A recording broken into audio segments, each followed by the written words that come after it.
बहुत ही घटना।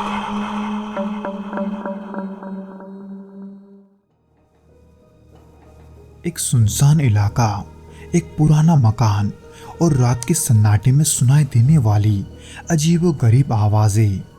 मैं कानपुर नौकरी के तलाश में गया था, लेकिन जो अनुभव मैंने वहां पाया उसने मेरी जिंदगी बदल दी।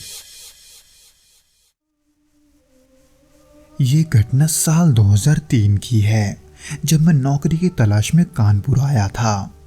नए शहर में ना कोई जान पहचान थी और ना ही वहां कोई मेरा रिश्तेदार था। इसलिए घर ढूंढते हुए मैं शहर के थोड़े बाहरी इलाके तक पहुंच गया, जहां के पुराने मकान मेरे बजट के अंदर भी थे और वो मकान रहने लायक भी थे। पर उस मकान के ठीक पीछे एक वीरान फैक्ट्री था, जो सालों पहले जलने के वजह से बंद पड़ चुका था। इसलिए वो फैक्ट्री जो छोटे छोटे झाड़ियों से घिर चुका था, वो अब किसी वीरान जगह से कम नहीं था। और उस वीराने के आसपास कुछ गिने चुने घर थे, जिसके वजह से वो इलाका एकदम सुनसान रहता था, खास करके रात के वक्त। हालांकि शुरुआत में जब मैं उस किराए के मकान में पहली बार गया, वो मकान पुराना होने के बावजूद भी ना उसमें कोई सीलन था और ना ही वो उतना टूटा फूटा था। पर न जाने क्यों वहां पहली बार घुसते ही मुझे एक गहरे बदबू ने घेर लिया, जिसे सूंघकर ऐसा लग रहा था जैसे उस कमरे में अभी कोई चीज जलाई गई हो। पर ना तो कमरे में कोई राख थी और ना कोई धुआं। इसलिए मैंने ये सोचकर कि ये बदबू बाहर की है, मैंने इसे नजरअंदाज कर दिया। खैर, उस कमरे को लेने के बाद पहली रात ही जब मैं सोने की तैयारी कर रहा था, तब रात के तकरीबन 11 बजे उसी जले हुए बदबू ने अचानक से कमरे को घेर लिया। यानी कि वो जलने की बदबू अब बहुत तेज हो गई थी, जिसके वजह से एक पल के लिए मुझे ऐसा लगा कि कमरे में कोई चीज जल रही है। पर जब मैंने कमरे में चेक किया तो वहां ऐसा कुछ नहीं था, बल्कि जब मैं दोबारा अपने पलंग पर वापस लौटा, तब मुझे दरवाजे की तरफ से हल्की हल्की आहट सुनाई दी। उस आहट को जब मैंने गौर से सुना तो ऐसे लगा जैसे कोई वहां चल रहा है। उस आवाज को मैं बहुत ही साफ सुन पा रहा था, इसलिए मैं ये कह सकता था कि वो किसी इंसान के कदमों की ही आवाज है। पर मैं ये सोचकर बाहर देखने नहीं गया कि वो कोई आसपास का व्यक्ति होगा। पर जैसे जैसे दिन बीतता गया, वैसे वैसे ये सभी घटनाएं बढ़ने लगे और ये सब मेरे लिए डर का कारण तब से बनने लगा जब से मैंने इन पर गौर करना शुरू किया। कभी अपने आप बर्तनों के खटखटाने की आवाज, कभी लाइट का अपने आप चालू हो जाना, तो कभी चीजों का अपने आप यहाँ से वहां मिलना। ये सभी अजीब घटनाएं मेरे साथ हर रोज होने लगी थी। पर जो चीज मुझे डराया करते थे वो अक्सर रात को ही होते थे, क्योंकि हर रात के 2 से 3 बजे के करीब ऐसा लगता था जैसे कोई मेरे कमरे के अंदर है।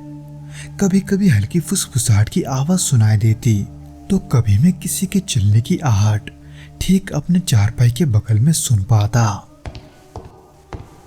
सबसे डरावना अनुभव तो तब हुआ जब एक रात 2:30 बजे करीब दरवाजे पर जोर से दस्तक हुई। मैं नींद में था, लेकिन दस्तक इतनी तेज और साफ थी कि मेरी आंखें खुल गई। ठक ठक की वो आवाजें कई सेकंड्स तक मेरे कान में बजते रहे, जो कि लगातार बिना रुके बजे जा रहे थे। इसलिए मैंने हिम्मत करके दरवाजा खोलने का फैसला किया। लेकिन जब मैंने दरवाजा खोला तो वहां कोई नहीं था, बल्कि वहां से ठंडी हवा का एक झोंका सीधा मेरे कमरे में आ घुसा। यहां तक कि एक रात जब 9:45 बजे करीब मैं खाना बना रहा था, तब अचानक मैंने कमरे की खिड़की से एक बहुत ही अजीब सी आवाज सुनी। जब मैंने गौर किया तो ऐसे लगा जैसे कोई दीवारों को खरोंच रहा है। मैंने जब खिड़की के तरफ देखा तो ऐसे लगा जैसे कोई साया वहां से तेजी से हट गई हो। ऐसा जब भी होता था, वो जलने वाली बदबू और भी तेज हो जाती थी। ऐसा लगता था जैसे अभी कुछ जल गया हो। इन सब हालत में वहाँ रहते हुए मुझे तकरीबन 1 महीने हो चुके थे। पर उसी बीच एक रात करीब रात के 3 बजे अचानक मैं जाग उठा, क्योंकि कमरे में एक अजीब सी ठंड थी जो बाहर के मौसम से मेल नहीं खा रही थी। उसी बीच मेरी नजरें कमरे के एक कोने पर गई, जहाँ के अंधेरे में मैंने एक लंबा और पतला आकृति जैसा कुछ खड़ा देखा। वो दिखने में तो किसी इंसान जैसा लग रहा था, लेकिन कमरे के उस अंधेरे में वो उतना साफ नहीं था। हालांकि इन सब से मैं घबरा तो गया था, इसलिए वो कौन है देखने के लिए मैंने जल्दी से लाइट्स को ऑन करने के लिए स्विच को दबा दिया। पर मेरे लाइट को जलाते ही वो आकृति वहां से कहीं गायब हो गया। पर जिस घटना ने मुझे उस कमरे को छोड़ने पर मजबूर किया, उस पर यह सोचकर अब भी मुझे यकीन नहीं होता कि वो सब मेरे साथ हुआ था। दरअसल उस रात में गहरी नींद में था, पर न जाने कैसे अचानक से मुझे सांस लेने में तकलीफ होने लगी। और इसी दौरान जब मेरा नींद टूटा तब भी मुझे सांस लेने में दिक्कत हो रहा था। ऐसे लग रहा था जैसे कोई मेरी छाती के ऊपर बैठा है। हालांकि तब मैं वहां से उठना तो चाहता था, लेकिन वो वजन इतना था कि मैं हिल तक नहीं पा रहा था। पर फिर भी मैं जैसे तैसे अपने बिस्तर से उठ खड़ा हुआ और जल्दी से घबराहट के मारे लाइट्स को ऑन कर दिया। हालांकि उस दौरान वहां पर कोई नहीं था, पर जब मैंने दरवाजे की ओर देखा तो वहां बहुत सारे खरोंचों के निशान थे। इन सब चीजों को देखने के बाद मैं ये समझ चुका था कि ये सब कोई साधारण चीज नहीं है, इसलिए मैंने वो रात खत्म होते ही अगली ही सुबह वहां से जाने का फैसला किया। और तब जाकर मुझे ये पता चला कि मैं वहां रहने वाला पहला ऐसा व्यक्ति नहीं हूं जो ऐसे वहां से भागा हो।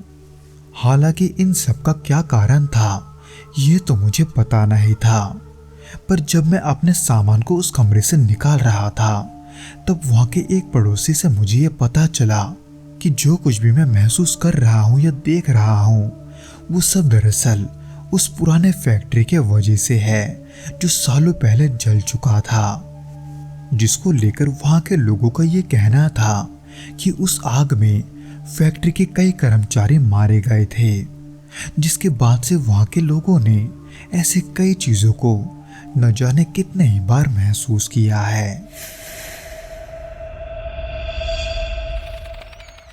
तो दोस्तों ये तो था वो घटना जो कि अरविंद जी के साथ घटा था। उम्मीद करता हूँ कि आपको ये पसंद आया होगा, और अगर आया हो तो प्लीज़ इस वीडियो को लाइक करके इसे अपने दोस्तों के साथ शेयर ज़रूर करना, और हमें कमेंट करके ये ज़रूर बताना कि आपको ये वीडियो कैसा लगा।